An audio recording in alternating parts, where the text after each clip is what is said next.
Thank you all for joining us today. I wanted to say a special thank you to the members of our Health Advisory Committee who have joined us today. Special thank you to Dr. Catherine O'Neill with Our Lady of the Lake and Dr. Dawn Marcel with the Louisiana Department of Health. We wanted to take the opportunity to share with our families and school communities some of our guidelines and plans for the upcoming school year. Each of the guidelines were created upon the recommendation of the Health Advisory Committee in order to protect our children, staff, and families. The Health Advisory Committee consists of some of the state's leading physicians and epidemiologists. We are committed to returning in person to school this year because we know that students and families need this sense of normalcy to thrive. We've arrived at these decisions because we are leading with the science and what the experts around me have said. We believe that this is the best way to reopen safely and continue to provide an excellent education and support for our children. Many of some of the same protocols that were in place during the 2020-2021 school year will remain in place with some new additions. We anticipate a full in-person return to school on August 11th with the following guidelines in place. The following are additional new guidelines. All people, regardless of vaccination status, will wear masks on buses. All students and adults K-12 will wear masks. We will be providing testing and random testing with parental or employee consent as a mitigation effort.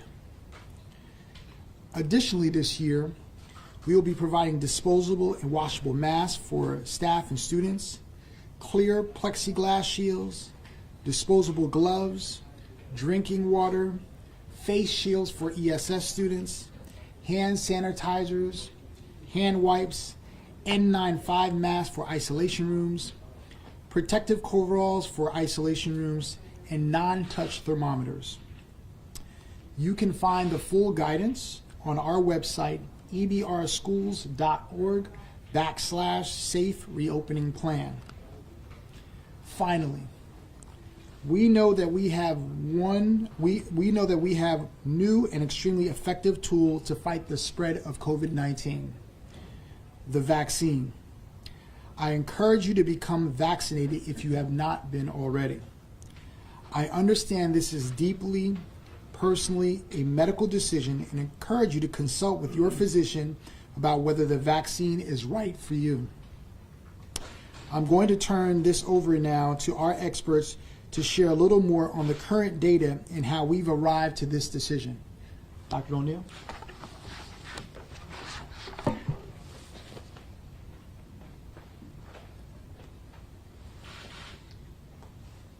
Thank you so much, Superintendent, for allowing us to participate in the press conference today and to talk to you about the important work that the Medical Advisory Committee for EBR Schools has been doing over the summer. I serve as a privilege as an infectious disease doctor in the community and also as a parent of 3 children who attend school within the EBR Parish school system. Last year, our schools did a phenomenal job of mitigating risk, and we saw our schools go through all of the things that we put into place, all of those practices, contact tracing, testing, masking, distancing. They did it very well, and they are poised to do this again and to keep our kids very safe. As the medical advisory group met over the summer, we also were seeing Delta arrive in our hospitals and watching it affect more and more children, far more than we saw last year. And we knew ahead of time, and ahead of the governor's announcement yesterday, that masks were going to be a very important part of mitigation within our school system. The most important thing is to provide our kids with a healthy place to continue their education. And masking during a time of surge is one of the most important things that we can do to mitigate that risk so that we can provide a healthy education for every child. With the governor's announcement yesterday, that makes it even more important for all of us to get behind every school in our parish who will be masking kids 5 years old and older. Why are we doing that? Because so many kids in our school system can't get the vaccine yet. EBR has led the way and offered vaccinations at the end of last year's school year to many people who could receive the vaccine, those kids 12 and older, and many took that vaccine up. Our Lady of the Lake will continue to partner with EBR to allow kids who want the vaccination to get vaccinated as they start the school year. But most importantly, for those who cannot, masking is the most important mitigation measure that we can help allow our parents to feel more comfortable sending their kids to school, our kids to interact with each other during school, and most importantly, to have a healthy education. We look forward to the start of the school year next week. I absolutely do. And look forward to continuing to meet as a medical advisory panel so that we can adjust our mitigation as we see this surge hopefully start to decline soon, and to continue to keep our classrooms safe.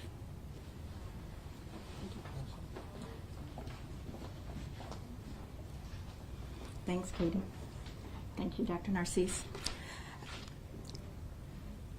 First and foremost, I want everyone to know that this was not an easy or automatic decision. This took a lot of time, a lot of thought, a lot of effort, and real serious considerations of the possible outcomes. And the decision to have children physically return to school is a big deal, and we get that. This Health Advisory Committee did not just start meeting. It has met since the very beginning and continuously.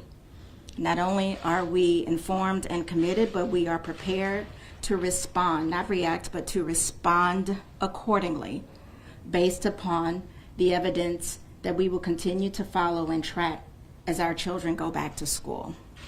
And when I say our children, I literally mean ours, because as Dr. O'Neill, I am also the mother of an EBR student, okay? So it is professional and it is public, but it is also personal because I want to know that my child is well. And I'm not going to send my child knowingly and deliberately into harm's way.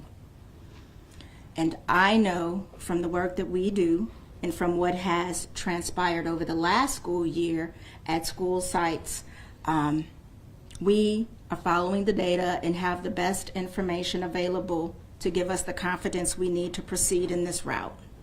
Trust us to continue to follow and to continue to assess accordingly. A lot of school-age children cannot get vaccinated. They are not yet eligible. Studies are underway, but we do not know when emergency use authorization or approval will come. But what we do know is that masks work. We know this. This is documented, this is proven, and even vaccinated right now, we need masks because this Delta variant is really transmissible and really virulent. And we want to keep everyone well and safe. And until enough people are vaccinated, we are going to continue to need to wear masks and practice the other public health measures that we've advised from the very start of this.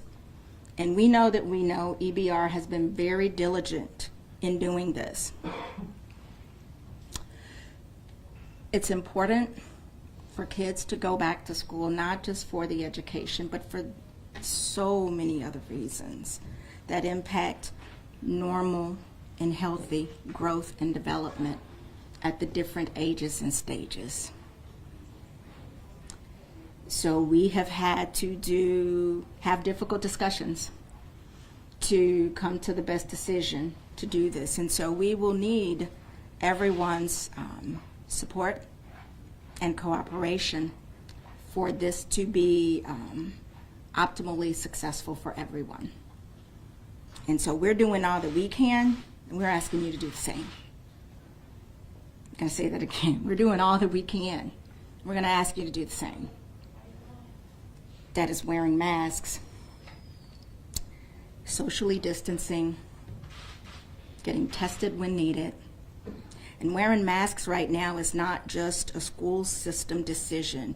It is a mandate from the governor that is effective tomorrow, at least through the 1st of September. We are also strongly encouraging people to get vaccinated. If you are vaccinated, thank you.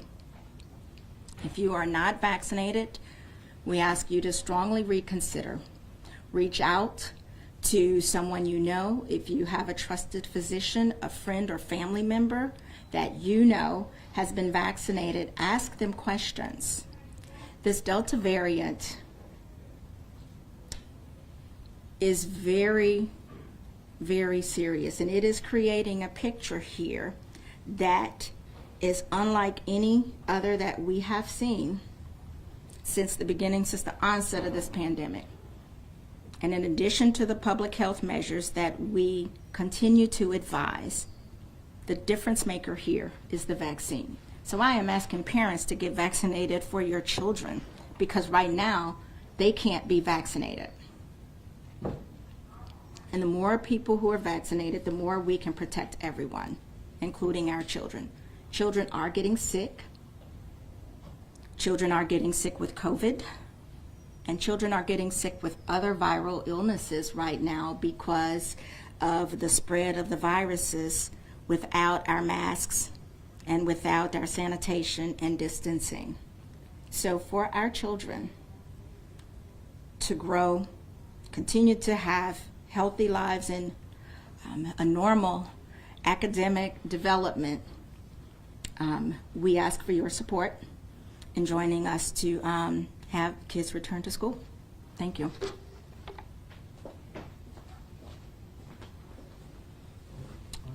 So we'll take any questions. So you all are going to full in person, there will be no virtual option? We have, schools will be in person. We have created a virtual school. If a parent does not feel comfortable for their child to be in person, then we have an easy process for them to be in the virtual school. And our virtual school is a pre-K-12, also with a magnet component. And what about some of the older schools? Some teachers feel that they don't have the space to follow the guidelines for 3 feet distancing. How do you plan to address that? Yeah, so we've been working with our facilities office. They've been going to look at particular schools to see how we can ensure that protocols are in place for that. We have guideline that we've set out, COVID-19 protocol guideline that you'll see on our website, which talks about the spacing, and we've been already having discussions with principals to notify them of the protocols. Would you all offer COVID leave to employees? No, at this time we will not offer COVID leave to employees. So if a student does test positive, what's the protocol for that? Are there close contacts going to quarantine, or how does that work this time? Yeah, let me allow Stacy Dupree, our Chief of Student Support, who helps us work through that, to give you what the protocols are. But we have same protocols we had last year on isolation. Stacy? I want to make sure I give you an accurate answer. Could you please repeat the question? So my question was, if a student does test positive, are the close contacts, do they go into quarantine? Is the class switching to virtual learning? How does it work when someone tests positive? So when someone tests positive, we follow the protocol provided by LDH and our medical professionals, and we do close contact tracing. We look at the guidelines, and we contact immediately the parents and our guardians of the students who are close contacts. The state and CDC requires an isolation room for kids who are positive. In addition to that, we have a self-quarantine room. So we go one step beyond. So we make sure our students who have symptoms have an isolation room. The students who have to quarantine or in a quarantine room, following all protocols. And we work with them to get their assignments as needed. We work with the teachers, just like we've done in the past. So do they opt in for the virtual learning, or they can still come to school even if they have COVID? I'm just a little bit confused on that. Dr. Narcisse, I'll hand that to you. Can you repeat that question? Yes, so basically if they have COVID, they have the option to do a virtual online, basically. Yes, so if that ends up happening, we'll work through to move the child into the virtual school to go to do that process. But schools will not do what they did last year, where they did virtual and in-person simultaneously. That was a huge challenge for teachers, and so we now have virtual school teachers. And so we'll work through with parents to move the child into that space, and then from there we have entry points for them to go back into their regular schools. Do you have a percentage of your staff that's vaccinated? Yeah, that's a great question. We don't have an actual percentage of the staff to get vaccinated. Right now, in our process of calculating, Stacey, you want to share how because we look at actual parish numbers. So because vaccinations are voluntary and they're protected by HIPAA, I'm not a medical expert. I'd have to ask the wonderful ladies behind me. We cannot request to say, are you vaccinated or not? So what we do is we look at the parish data and we extrapolate. So the parish and regional data is a good reflection of the community as a whole. I have a question on this front. So the school system decided not to mandate vaccinations, but we just saw today that Our Lady of the Lake has. You've seen other employers do this. What would it take for that to happen? Can you repeat that one more time? Mandating vaccination of all employees, what would it take? Yeah, at this time, that's not it's not a process that we can go through. I have to figure out with our team how we can actually do that. I mean, all we have done has been to, doing that? that's something that we'd have to look into. I mean, right now what we have said is we've encouraged that to happen, but we have not been able to go into saying, we mandate that.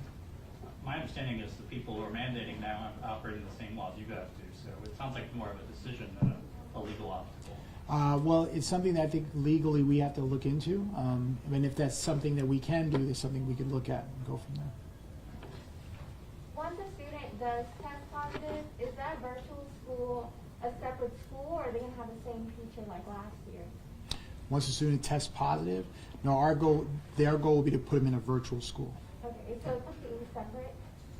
It could be separate, that's correct, yes. And I can call up just for the legal question. I know you wanted to answer. We have our general counsel here, Mr. Gwen Shamlin, can help us with that response.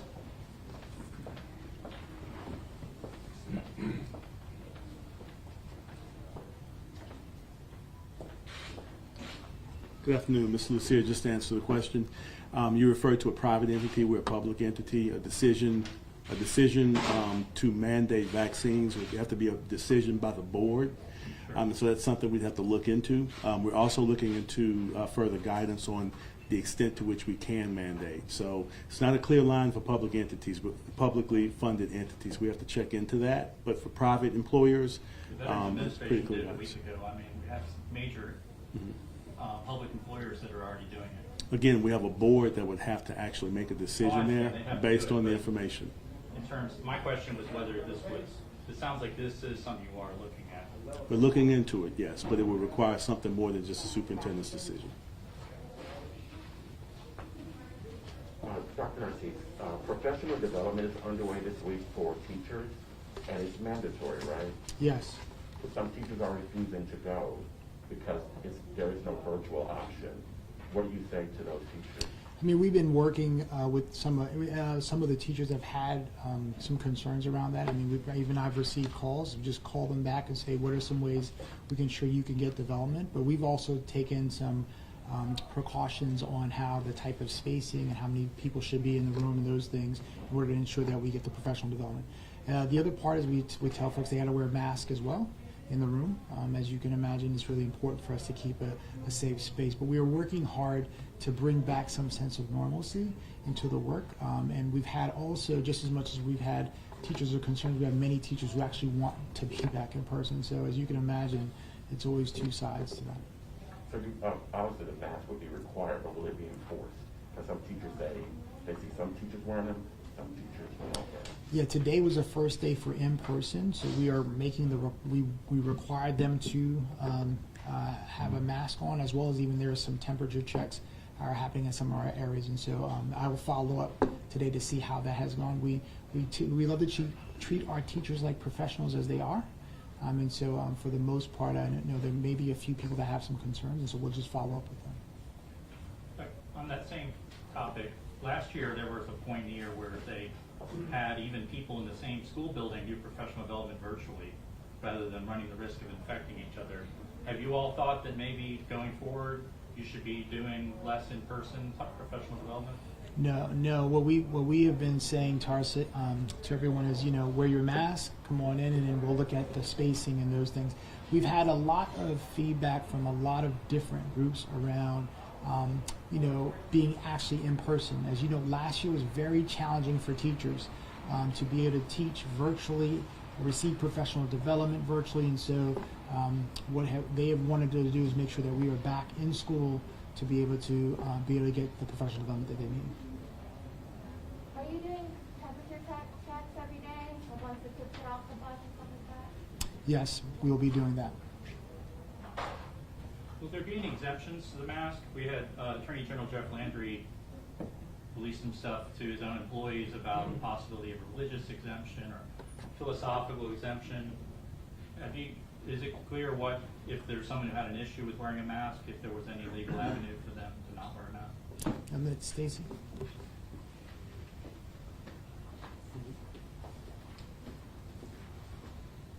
So I'm going to handle the medical component, and I'll let Mr. Shamblin handle the legal component. So of course there may be employees or students who have physical conditions where the doctor has indicated they cannot wear a mask. For those students, just like any other condition, the parent goes to the doctor and gets the medical orders, which our nurses go through, and we make sure that, yes, the student cannot wear a mask. And then we have other options where we look at, and this is guidance we received from Louisiana Department of Health, where they wear a shield with a cloth attached to the bottom and tucked in. So we have other options, but of course, just like if a student is ill and they have to have a certain medication, we have a medical order, we want to make sure that they have the correct medical order and they're getting the correct support they need. And I'll defer to Mr. Shamblin for the legal question. I'll just answer briefly, Ms. Lucia. Yes, we will take into account all constitutional issues around an employee's rights regarding mask wearing, but there's a mandate that the superintendent will follow, which was handed down by the governor. Exceptions will be taken on a case-by-case basis, and so we're open to those exceptions, and as I said before, we'll consider any issues around constitutionality and a person's rights when it comes to those requests. And I'll be glad to meet with you offline and maybe provide more information. Did you get any of these last year? Because this was the same case last year, same constitution. Was this an issue last year? Did anyone ask? We did not have much of an issue last year, at least none that made it to my office. And so I don't anticipate that, but if it comes, we'll handle it on a case-by-case basis.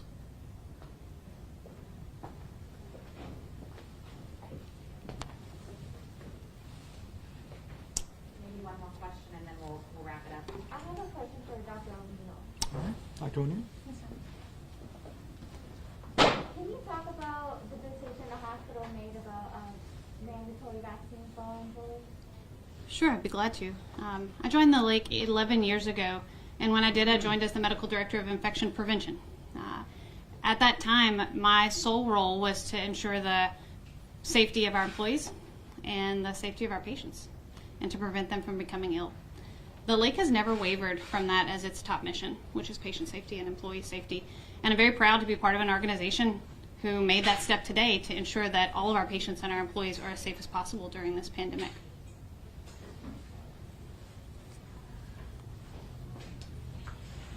All right, well, thank you so much for coming. We will have much more information. Please go to our website, ebrschools.org. /reopening, and you will be able to get more information. Thank you again.